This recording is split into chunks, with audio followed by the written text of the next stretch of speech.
Welcome back to Algebra 2, Chapter 10, Section 7 in this book. This is our last section, and we're not going to go into too much detail with this. You will do a lot more of this when you get to pre-calculus, but I want you to know it exists, and it's not all that hard and basically how to do it. Okay, so we have these two equations. It says find the intersection of this equation. We can tell by looking at that, that's a circle. X squared plus y squared equals 13. And we can tell by looking at that, it's a line. So first, what I did is I graphed them, just to kind of get in my head, you know, what's going on here. So I could tell that this is a circle with the center at the origin, and the radius is going to be the square root of 13, which is about 3.6. So I drew my circle. Then I started this one. It's a line because there's no squares on anything. So I went to the y-intercept 1. I looked at the slope. It's an understood 1, so it's 1 over 1. And I kept going over 1, up 1, dot. Over 1, up 1, dot. Down 1, over 1, dot. Down 1, over 1, dot. And I drew the line. And it appeared that my intersections were at 2, 3 and negative 3, 2. But that's eyeballing it. It could be wrong. So then I said, okay, instead what I'm going to do is I'm going to substitute. We have to sing the old Who song. And I have what y equals here, so I circled it and decided I would substitute it in for that y. So I rewrote my equation, x squared plus, and instead of that y, I put x plus 1 squared equals the square root of 13.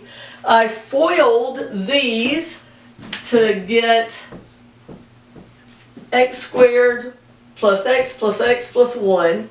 So x squared and x squared is 2x squared, and x plus x is 2x, and then 1 minus 13 is negative 12. I pulled 2 goes into all of these, so I pulled out 2, and you know it goes away because I divide it into 0 and poof, like magic, she's gone.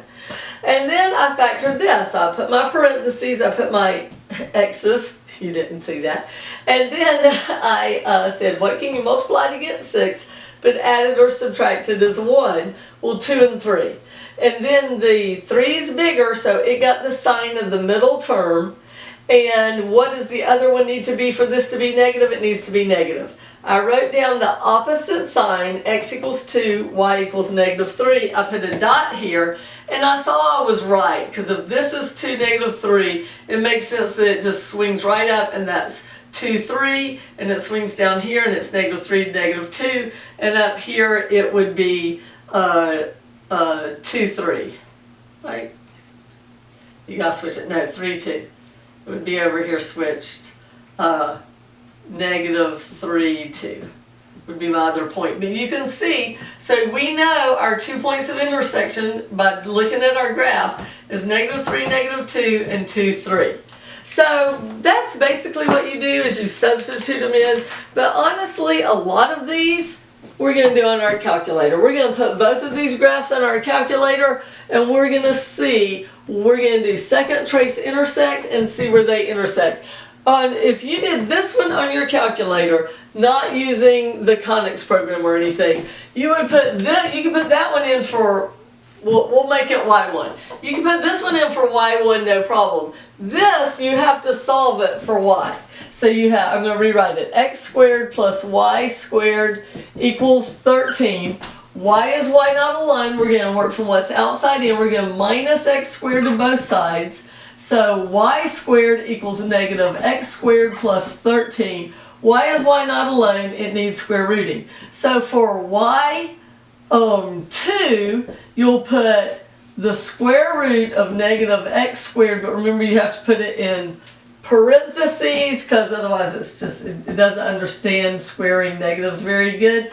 But then that'll only give you half the circle. So for y3, you've got to do the other one. Negative x squared plus 13. And this will give you that graph. There'll be a little break right there, but you can tell where the intersection is. As long as your intersection is not right there, you'll get one half of a circle, the other half of a circle, and a line, and you can do second trace intersect and get your answers from your calculator. Another reason why we love our TI 84s. All right, math is great.